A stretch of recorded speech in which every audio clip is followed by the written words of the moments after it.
तो चलिए दोस्तों, शुरू करते हैं मास्टर ब्लास्टर का तीसरा और अंतिम भाग। इसके शरीर में अगर सचमुच चट्टान के ही गुण हैं, तो मुझको वह तरीका समझ में आ गया है जो इसको कुछ देर के लिए बेबस कर सकता है। चट्टानें धूप में जितनी जल्दी गर्म होती हैं, सूरज ढलते ही रात में उतनी जल्दी ठंडी भी हो जाती हैं। जल्दी गर्म और ठंडा होना चट्टानों का गुण है।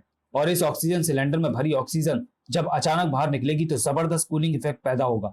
इसका शरीर अचानक ठंडा होकर कुछ मिनटों के लिए जड़ हो जाएगा और उतनी देर में मैं इसको अस्पताल से बाहर कर दूंगा। क्रैश! पत्थर का शरीर इसको घायल नहीं होने देगा और इसके वापस आने तक मैं लॉन्चर को लेकर निकल जाऊंगा। पर यह शख्स है कौन और मास्टर ब्लास्टर से इसकी क्या दुश्मनी हो सकती है? खैर, फिलहाल तो लॉन्चर को इस खतरे से दूर ले जाकर उससे मास्टर ब्लास्टर के ठिकाने के बारे में पूछताछ। ध्रुव! अरे लॉन्चर कहां गया? बचाओ बचाओ, मुझे बचाओ ध्रुव! अब क्या मुसीबत आ गई? एक और अजीब प्राणी, और ये लॉन्चर को किसी तरह के जाले से बांधकर अपने साथ ले जा रहा है। ये अजीब प्राणियों के बाल कहां से आ रही है? प्राणियों की ये बात ध्रुव को उलझाए हुए थी और मास्टर ब्लास्टर का काम आसान होता जा रहा था। 100 करोड़ के हीरे आ गए हैं सर, लेकिन इसकी क्या गारंटी है कि इनको मिलने के बाद मास्टर ब्लास्टर मानव बमों को शहर से हटा लेगा? कोई गारंटी नहीं है, लेकिन फिर भी हमको यह रिस्क लेना ही पड़ेगा। अब तो बस उसके फोन का इंतजार करना है। मास्टर ब्लास्टर को रोकने का एक ही तरीका था, समय रहते उसको ढूंढ निकालने का, और यह काम सिर्फ लॉन्चर की मदद से ही किया जा सकता था। अद्भुत जाले हैं इसके, मेरे स्टार ब्लेड तक इसको काट नहीं पा रहे हैं और यह छिपकली की तरह दीवार पर चलता हुआ लॉन्चर को खींचता हुआ ले जा रहा है। इसको रोकना होगा। स्टार लाइन ने चैनल गेट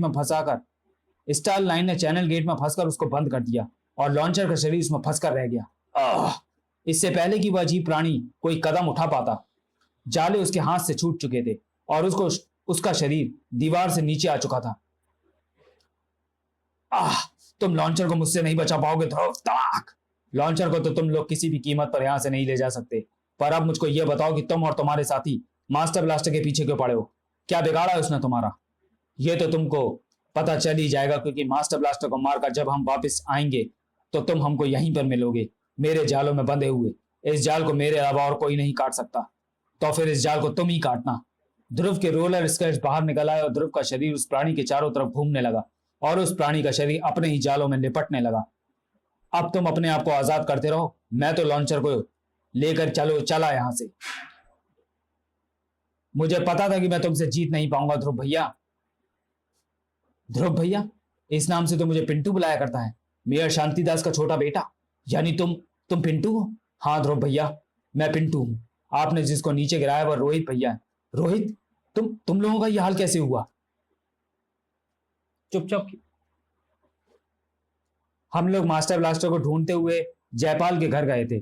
वहां पर मास्टर ब्लास्टर एक मिनी एटम बम की टेस्टिंग कर रहा था। हमने उसकी बातें टेप की और फोटोग्राफ्स भी खींचे। तभी उसके एक आदमी लॉन्चर ने हमको देख लिया और हम भागकर एक कमरे में छिप गए। उसके बाद एक बड़ा सा धमाका हुआ, हमको चक्कर आने लगे और हम भागकर मकान के बाहर आकर बेहोश होकर गिर गए। और जब हमको होश आया तो हमारी ये हालत हो चुकी थी। ध्रुव को बातों में लगाए रखने के लिए thank you Pintu. Don't mention it दीदी। ओह, तुमने मेरा ध्यान बटाया पिंटू। रुक जाओ रश्मि, मास्टर ब्लास्टर से तुम ऐसे जीत नहीं सकती। ध्रुव ने रश्मि का पीछा करने की कोशिश तो करी, लेकिन एटमिक रेडिएशन के कारण म्यूटेंट बन चुकी रश्मि के उड़ने की गति ध्रुव से कहीं ज्यादा थी। देखते ही देखते रश्मि ध्रुव की आंखों से ओझल हो चुकी थी। उफ, आखिरकार लॉन्चर हाथ से निकल ही गया। और मुझे पता है कि रोहित और पिंटू भी अब मुझको अस्पताल में नहीं मिलेंगे। मुझको वापस जयपाल के फार्म हाउस में जाकर छानबीन करनी चाहिए। शायद वहां पर मुझको ब्लास्टर तक पहुंचने का जरिया मिल जाए। फार्म हाउस में रेडिएशन का असर कम हो गया है, लेकिन अभी भी मैं ज्यादा देर तक यहाँ रुकने का खतरा मोल नहीं ले सकता। वैसे पुलिस यहाँ की तलाशी ले चुकी है और उसने पूरा घर सील भी कर दिया है। अब मुझे यहाँ पर शायद ही कुछ मिले। ओह, ये दस्ताना, ये तो मास्टर ब्लास्टर के हाथों में था। जयपाल को उठाते वक्त ये उसके हाथ से गिर गया होगा। ये सूंघो दोस्तों, और सारे शहर में फैलकर इस महक वाले आदमी की तलाश करो। तब तक मैं मास्टर ब्लास्टर द्वारा मांगी गई फिरौती का पता करता हूँ। मास्टर ब्लास्टर ने अपनी योजना का अंतिम चरण शुरू कर दिया था। मुझे यह जानकर खुशी हुई कि तुमको राजनगर से बेइंतहा प्यार है।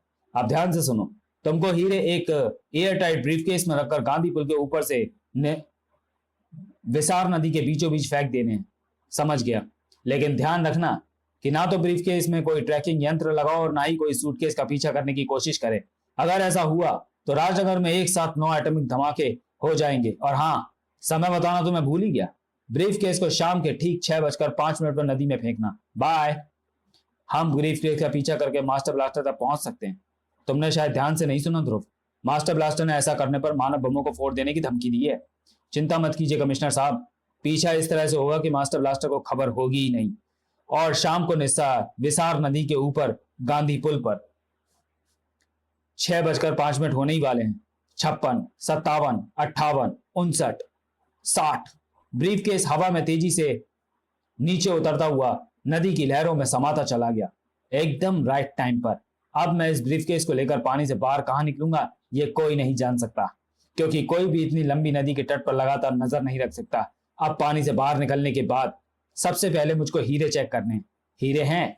तू करोड़पतियों का करोड़पति बन गया मास्टर, बधाई हो बधाई हो। नहीं नहीं, अभी नहीं, अभी इन हीरों की असलियत भी तो परखनी है। जल्दी से जल्दी अपने अड्डे पर पहुंचना होगा। जल्दी ही मास्टर ब्लास्टर अपने अड्डे पर पहुंच चुका था। आहा, 100% शुद्ध खालिस हीरे हैं। अब मैं क्या करूं? अपने बमों को वापस बुलाऊं या नहीं? नहीं, जब तक मैं एकदम सुरक्षित नहीं हो जाता तब तक मानव बमों की तलवार को राजनगर वासियों के सिर पर लटकता रहने दूंगा। टिंग टिंग टिंग टिंग, यह अलार्म, यानी कोई यहां तक पहुंच ही गया है। खैर, मैं इसके लिए भी तैयार हूं। देखना यह था कि मास्टर ब्लास्टर इस आने वाली मुसीबत से ज्यादा तेज भाग सकता था या नहीं। वैसे भी आने वाली मुसीबत मामूली नहीं थी, क्योंकि उसको देखकर मास्टर ब्लास्टर के गले से आवाज निकलनी ही बंद हो गई थी। आहा, आखिरकार तू मुझको मिल ही गया मास्टर ब्लास्टर। तू चकित तो जरूर हो रहा होगा कि जब किसी ने तेरा पीछा किया ही नहीं तो मैं यहां तक कैसे आ पहुंचा। क्लाक! दरअसल तू अपने पीछे पीछा करने वाले इंसानों को ढूंढ रहा था, जो कि वहां पर थे ही नहीं। तेरा पीछा मेरी दोस्त चिड़िया कर रही थी, जो हर मिनट तेरी स्थिति की खबर मुझ तक पहुंचाती जा रही थी। इस तरह मैं तुम्हारे अड्डे तक तो पहुंच गया, लेकिन लगता है कि मुझे पहुंचने में थोड़ी सी देर हो गई है। तुमने हीरों से भरे ब्रीफकेस को कहीं पर छुपा दिया। बताओ कहां पर है राजनगर वासियों के खून पसीने की कमाई गई अमानत? कहां है वे 100 करोड़ के हीरे? ध्रुव के 2-4 वारों से मास्टर ब्लास्टर की जुबान शायद खुल जाती। धड़ाक! अगर मास्टर ब्लास्टर की मौत उसको ढूंढती हुई वहां पर ना आ जाती। रोहित, रश्मि, पिंटू, तुम लोग यहाँ कैसे आ गए? अरे समझा, जरूर लॉन्चर ने तुमको यहाँ का पता बताया होगा। लॉन्चर ने पता बताया तो था, लेकिन कहीं और का। मास्टर ब्लास्टर वहां पर नहीं था। उसके बाद हम पूरे शहर में सिर्फ तुम्हारी तलाश कर रहे थे। हमको पता था कि और कोई मास्टर ब्लास्टर तक पहुंचे या ना पहुंचे, पर तुम उसको जरूर ढूंढ निकालोगे। मैंने इसको इसलिए नहीं ढूंढा ताकि तुम इसको मार सको। अगर तुम ऐसी कोशिश करोगे तो तुमको मुझसे टकराना पड़ेगा। घबराओ मत ध्रुव, हम इसको मारेंगे नहीं, सिर्फ इसको उसी हालत में छोड़ेंगे जिस हालत में इसने हमारे पापा को छोड़ा है। अगर ये उस हालत में पहुंच गया तो फिर हमको उन मानव बमों का पता कौन बताएगा जिनको इसने राजनगर में छोड़ रखा है और अस्पताल में। सॉरी सर, घर पर कोई फोन नहीं उठा रहा है। मेयर शांतिदास के कमरे में, यानी बच्चे घर पर नहीं है। फिर कहाँ गए होंगे वे? मैंने आखिरी बार उनको इसी अस्पताल में देखा था सर। यहाँ पर? तो फिर वे जरूर यहीं पर होंगे। मैं उनको ढूंढूंगा। आप अभी कमजोर हैं सर, बड़ी मुश्किल से तो आप होश में आए हैं। आप अभी भी खतरे से बाहर नहीं हैं। कुछ भी हो, मैं उनको ढूंढूंगा, चलो मेरे साथ। कहीं मुझ पर हमला करने वाले ने मेरे बच्चों पर भी हमला ना किया हो।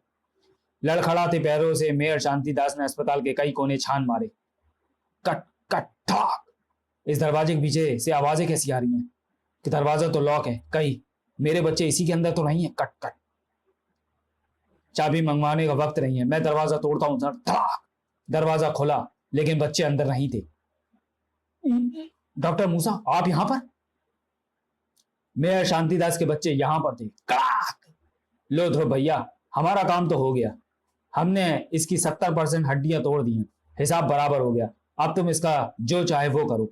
अब मैं इसका क्या करूं? अब कौन बताएगा कि हीरे कहां पर छुपे हुए हैं और मानव बम राजनगर में कहां पर फैले हुए हैं? पहले इसकी अकल देखता हूं, शक्ल देखता हूं। अरे ये तो ब्रिगेंजा है। ब्रिगेंजा कौन है? डॉक्टर मूसा का एक मरीज। अब मैं समझ गया कि मानव बम हमको कहां पर मिलेंगे। करीम, तुरंत डॉक्टर मूसा के सभी पेशेंट्स का हुलिया पता करके पुलिस हेडक्वार्टर भेज दो। वे सभी मानव एटम बम है। वे जहां पर भी दिखे उनको बेहोश की डांट मारकर पकड़ा जाए। पर तुमको कैसे पता चला कि वे मानव बम डॉक्टर मूसा के पेशेंट्स हैं? वह इसलिए क्योंकि मास्टर ब्लास्टर ब्रिगेंजा है, डॉक्टर मूसा का एक मरीज। और इतनी जल्दी 10 मानव बमों को बनाने के लिए वह सिर्फ दूसरे मरीजों का ही इस्तेमाल कर सकता है, क्योंकि वे सब उस पर भरोसा करते थे। लो, मेरे दोस्त कुत्ते भी मास्टर ब्लास्टर को ढूंढते हुए यहां तक आ गए। भौं, भौं, भौं, भौं, भौं, भौं। कुत्ते ने जो कुछ भी कहा उसको सुनकर ध्रुव की भवें सिकुड़ती चली गई। ध्रुव द्वारा कमांडो हेडक्वार्टर तक पहुंचाई गई सूचना पुलिस हेडक्वार्टर और डॉक्टर मूसा तक भी पहुंच गई थी। और ऐसे ब्रिगेंजा ने मुझको बेबस करके बंद कर दिया। वह जानता था कि उसका प्लान सिर्फ मैं ही फेल कर सकता हूं। मुझसे चुराई गई जानकारी का उसने गलत इस्तेमाल किया। असली अपराधी तो मैं ही हूँ। एक तरीके से आप सही कह रहे हैं डॉक्टर मूसा। अब ये भी बता दीजिए कि हीरे आपने कहां पर छुपा कर रखे हैं। ध्रुव, तुम आ गए, पर आते ही तुम ये कैसा मजाक करने लगे? मजाक मैं कर सकता हूं, लेकिन मेरे दोस्त कुत्ते नहीं, जो मास्टर ब्लास्टर की गंध सूंघते हुए तुम तक पहुंच गए हैं। इसने इनसे ही मुझको पता चला कि ब्रिगेंजा सिर्फ एक धोखा था। उसके शरीर की गंध मास्टर ब्लास्टर के शरीर की गंध नहीं थी, पर तुम्हारी है। अब झूठ बोलना बेकार लगता है। हाँ, मैं ही हूं मास्टर ब्लास्टर। मैंने उस मकान में ब्रिगेंजा को नशे का इंजेक्शन देकर पहले से ही मास्टर ब्लास्टर बनाकर बैठा दिया था, ताकि जब असली मास्टर ब्लास्टर यानी मैं हीरो भरा ब्रीफकेस लेकर वहां से निकल जाऊं, तो भी वहां पर पहुंचने वाले को नकली मास्टर ब्लास्टर मिल जाए। अब रास्ता छोड़ दो मेरा, वरना मानव एटम बमों को फोड़ फोड़कर मैं राजनगर को तबाह कर दूंगा। ऐसा मत करना। ऐसा करके तुम सबसे पहले अपने आप को तबाह कर लोगे, क्योंकि तुम्हारे सारे मानव बम बगल वाले कमरे में सो रहे हैं। तूने मुझे बर्बाद कर दिया ध्रुव, पर बचेगा तू भी नहीं। तुम भी भागकर नहीं बचोगे मास्टर ब्लास्टर मूसा। अब सिर्फ मास्टर ब्लास्टर ही बचेगा और कोई नहीं। ओह, मूसा तो मास्टर ब्लास्टर बनकर तुरंत बाहर आ गया और इसने इंस्पेक्टर को घायल भी कर दिया। अब बारी तुम्हारी है ध्रुव। मुझे मारने से पहले यह तो बता दो कि जब तुम ही मास्टर ब्लास्टर हो, तो तुमने शांतिदास को अस्पताल में खत्म करने की चेष्टा क्यों नहीं की, और ग्रेनेड तथा लॉन्चर को होश में ले आकर भगा क्यों नहीं दिया? वह इसलिए क्योंकि मैं ऐसा कोई काम नहीं करना चाहता था जिससे मेरा मुख्य अड्डा यानी यह अस्पताल शक के दायरे में आ जाए, क्योंकि मैं अपना सारा ध्यान अपने मुख्य प्रोजेक्ट यानी राजनगर से 100 करोड़ रुपए वसूलने में लगाना चाहता था। लेकिन अब मेरा प्रोजेक्ट बदल गया है। मेरा नया प्रोजेक्ट है तुझे एक दर्दनाक मौत देना। देख मास्टर ब्लास्टर की पावर को। मेरी ये किरणें तेरे शरीर में वे हार्मोन्स पैदा करेंगी जिनके कारण इंसानी शरीर अपने अंदर ही आग को पैदा करने लगता है और जलकर खाक हो जाता है, और शरीर जलता है उसमें मौजूद ऑक्सीजन के कारण। देख, तेरे फेफड़ों में मौजूद ऑक्सीजन में आग लग रही है।